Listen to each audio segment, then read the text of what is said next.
সেই সমাবেশে যারা শ্রোতারা আছেন তাদের মাঝখানে সেখানে একটা বিস্ফোরণ ঘটানো হয়, ভয়াবহ বিস্ফোরণ, এবং সেই বিস্ফোরণে অনেকেই হতাহত হন, রক্তাক্ত হন। আমরা যখন বিরোধী দলে আমরা যারা আছি, এই সমাবেশ করার অধিকার সংবিধান আমাদেরকে দিয়েছে, এটা গণতান্ত্রিক অধিকার। সেই সমাবেশের সময়টাতে কেন বিদ্যুৎ থাকবে না, বিদ্যুৎ কেন নিয়ে যাওয়া হলো, সেই বিষয়টাতে আমরা সরকারি দলের কাছে আমরা একটা জবাব দিতে চাই মাননীয় স্পিকার। আমাদের অফিসের সামনেও ককটেল বিস্ফোরণ ঘটানো হয়েছিল।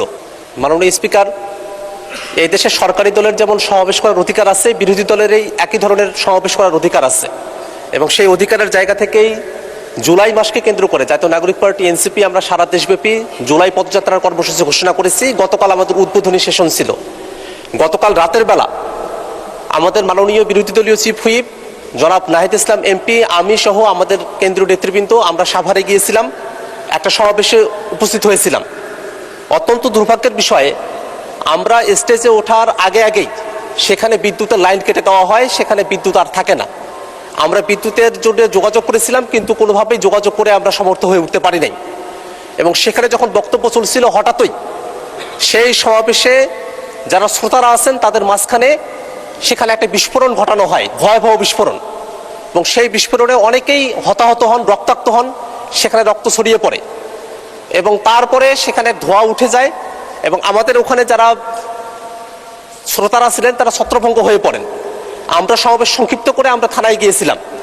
মাননীয় স্পিকার, আমরা যখন বিরোধী দলে আমরা যারা আছি, এই সমাবেশ করার অধিকার সংবিধান আমাদেরকে দিয়েছে, এটা গণতান্ত্রিক অধিকার। সেই সমাবেশের সময়টাতে কেন বিদ্যুৎ থাকবে না, বিদ্যুৎ কেন নিয়ে যাওয়া হলো, সেই বিষয়টাতে আমরা সরকারি দলের কাছে আমরা একটা জবাব দিতে চাই মাননীয় স্পিকার। পাশাপাশি আমরা যখনই জুলাইকে নিয়ে কোনো প্রসঙ্গ নিয়ে আসি, জুলাইকে নিয়ে যখনই আমরা কোনো আন্দোলন সংগ্রাম বা কোনো প্রোগ্রামের কর্মসূচি আমরা ঘোষণা করি, সেই সময়টাতেই নানাভাবে আমাদেরকে বাধাগ্রস্ত করার চেষ্টা করা হয়। যারা জুলাইয়ের পতিত শক্তি আছে তারা নানাভাবে আমাদেরকে বাধাগ্রস্ত করে। এর আগেও আমাদের অফিসের সামনেও ককটেল বিস্ফোরণ ঘটানো হয়েছিল।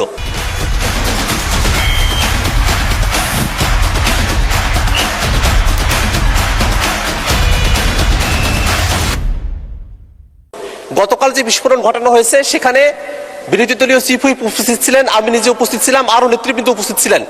ভয়াবহ ক্ষতির মধ্যে আমরা পড়তে পারতাম। এমত অবস্থায় যারা পতিত স্বৈরাচার আছে এবং যারা নানাভাবে সমাজে স্বাভাবিকীকরণের দিকে অগ্রসর হচ্ছে, তাদের ব্যাপারে আসলে সরকারের তরফ থেকে পদক্ষেপ কি, সেটা মাননীয় স্বরাষ্ট্রমন্ত্রী যদি এখানে থাকতেন তার কাছেই জানতে চাইতাম। কিন্তু যেহেতু মাননীয় স্বরাষ্ট্রমন্ত্রী এখানে উপস্থিত নেই, এই কারণে আপনার মাধ্যমে সরকারের কাছ থেকে আমরা জানতে চাই যে কেন বিদ্যুতের লাইন বন্ধ থাকলো সেই সময়টাতে, এবং এই যে বিভিন্ন জায়গায় দুষ্কৃতিকারী যারা আছে, এই অপরাধীরা এবং বিস্ফোরণকারীরা যে বিস্ফোরণ ঘটানোর সুযোগ পাচ্ছে, তাদের বিপক্ষে আইনগত কোনো ব্যবস্থা গ্রহণ করা হবে কিনা, এবং আমাদের নির্বিঘ্ন সভা সমাবেশ করার অধিকার নিশ্চিত করা হবে কিনা, সেটা আপনার মাধ্যমে এই সংসদের কাছ থেকে আমরা জানতে চাই মাননীয় স্পিকার। আপনাকে ধন্যবাদ। মাননীয় স্পিকার, আপনাকে ধন্যবাদ। স্বরাষ্ট্রমন্ত্রী উপস্থিত নাই, ওনার পক্ষেই আমি কিছু কথা বলতে চাচ্ছি। মাননীয় স্পিকার, আমাদের মাননীয় সংসদ সদস্য আক্তার হোসেন যে বিষয়টার অবতারণা করেছেন, নিশ্চিতভাবেই সেটা অত্যন্ত গুরুত্ব সহকারে আমরা দেখছি। আমরা আশ্বস্ত করতে পারি যে এর সাথে যদি কেউ জড়িত থাকে তার বিরুদ্ধে আইনিভাবে যতটা পদক্ষেপ নেওয়া সম্ভব, স্বচ্ছতার সাথে ততটা কঠোর পদক্ষেপই সরকার নেবেন। আপনাকে ধন্যবাদ মাননীয় স্পিকার। ধন্যবাদ মাননীয় মন্ত্রী আপনার এই আশ্বাস দেওয়ার জন্যে। আমরা পরিবর্তনের জন্য জীবন দিয়েছি, রক্ত দিয়েছি। এক দলকে ক্ষমতা থেকে সরিয়ে আরেক দলের লুটপাটের জন্য বাংলাদেশের ছাত্র জনতা রক্ত দেয় নাই। ফলে আপনারা ভয় পাবেন না। বিগত সময়ে একটা দলের শাসন ছিল, আর কোনো দল কথা বলতে পারতো না। কথা বললেই জেলে নিয়ে যাওয়া হতো, গুম করা হতো, হয়রানি করা হতো। আমরা দেখছি বাংলাদেশকে আবারও সেবার একদলীয় শাসনের দিকে নিয়ে যাওয়ার চেষ্টা করা হচ্ছে। এক ক্ষমতাসীন দল, সরকারি দল, শুধু তারাই কথা বলবে, অন্য দলকে কথা বলতে দেওয়া হবে না। সংসদে আমাদেরকে কথা বলতে দেওয়া হয় না। আমরা জনসভায় কথা বলতে গেলে ককটেল ফুটানো হয়, বোমা মারানো হয়। এই একদলীয় শাসন যদি আবার শুরু করার কথা কেউ ভাবে, আওয়ামী লীগের পরিণতির কথা আপনারা ভাববেন। আওয়ামী লীগ 16 বছর একদলীয় শাসন করে দিল্লিতে হেলিকপ্টার নিয়ে পালাতে হয়েছিল। এখন তারা নিষিদ্ধ টাকা দিয়ে কয়েকটা মিছিল করে তারা হচ্ছে বাংলাদেশে অস্থিতিশীলতা তৈরি করার চেষ্টা করছে। সেই আওয়ামী লীগের বিরুদ্ধে আমরা ঐক্যবদ্ধভাবে থাকব। জুলাই গণ অভ্যুত্থান হয়েছিল 2024 সালে। 2026 সালে আজকে 2 বছর আমরা বর্ষ পূর্তি উপলক্ষে এই সকল বিভিন্ন উপজেলায় আমরা যাচ্ছি জুলাই পদযাত্রা নিয়ে। আমাদের এবারে জুলাই পদযাত্রার 5টি বিষয়কে সামনে রেখে আমরা এসেছি আপনাদের কাছে।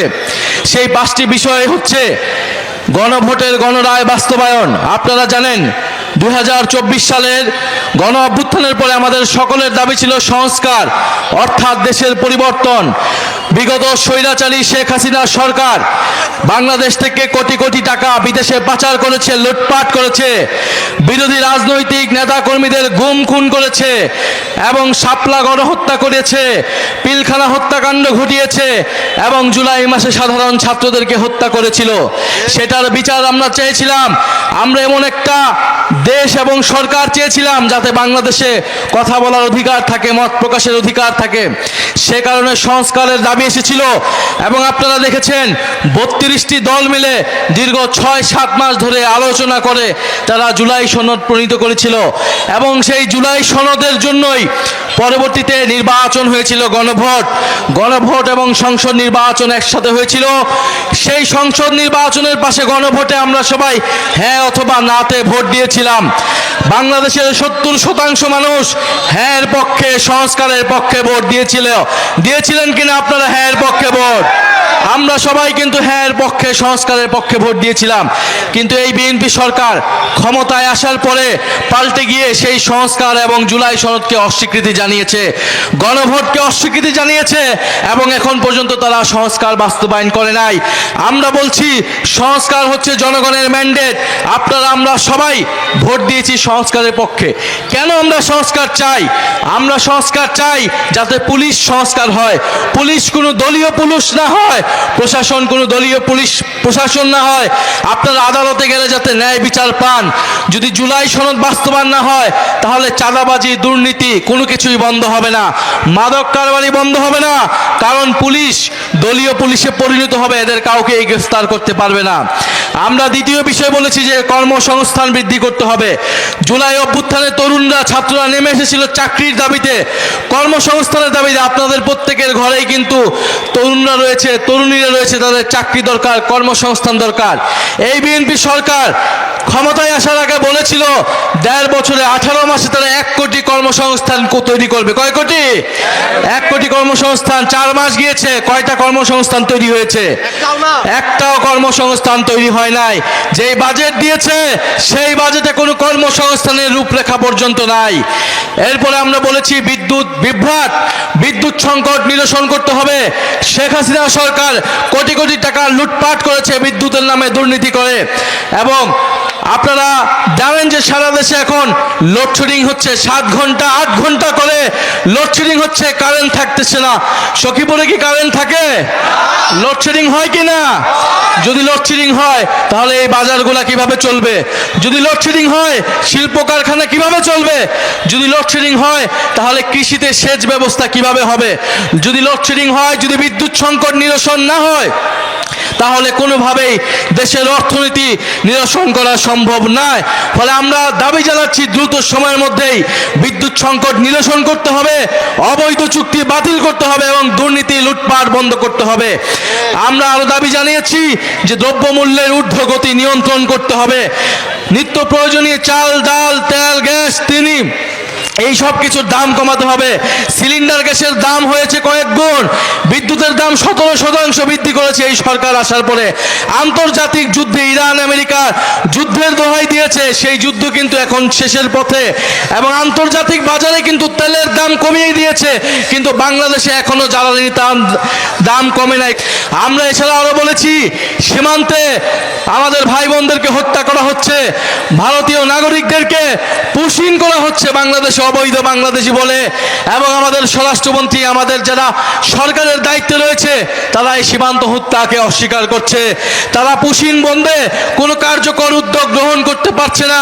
আমরা বলবো, রোহিঙ্গাদেরকে এরকম বাংলাদেশে প্রবেশ করিয়ে বাংলাদেশের উপর একটা বোঝা চাপিয়ে দেওয়া হয়েছে।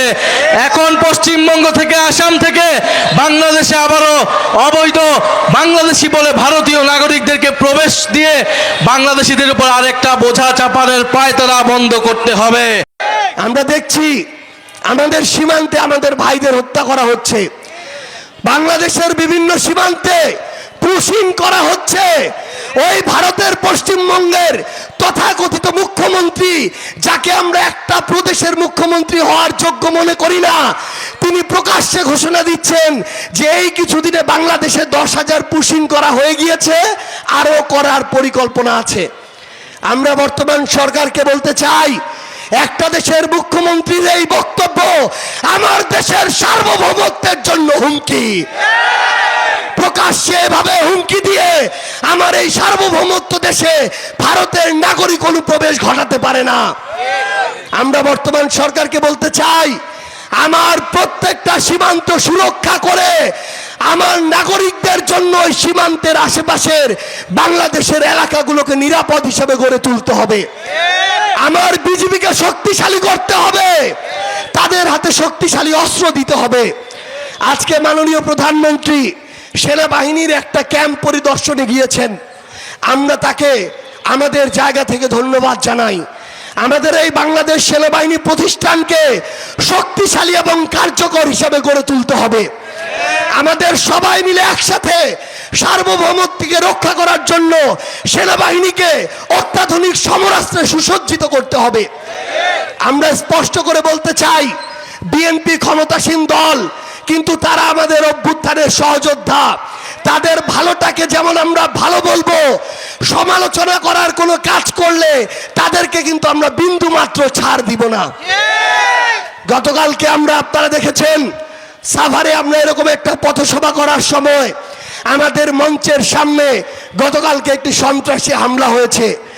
আমরা সরকারকে আহ্বান জানাই, এই সখীপুর, টাঙ্গাইল থেকে শুরু করে পুরো বাংলাদেশে যারা স্বৈরাচারের দোসর ছিল, যারা আপনাদের নেতাকর্মীদের উপরে জুলুম করেছে, যারা বছরের পর বছর আমাদের আপসীর নেত্রী বেগম খালেদা জিয়াকে মিথ্যা মামলায় কারাগারে রেখেছে, ওই সন্ত্রাসীদের যেন কোনোভাবে আপনাদেরকেও প্রশ্রয় না দিতে পারে।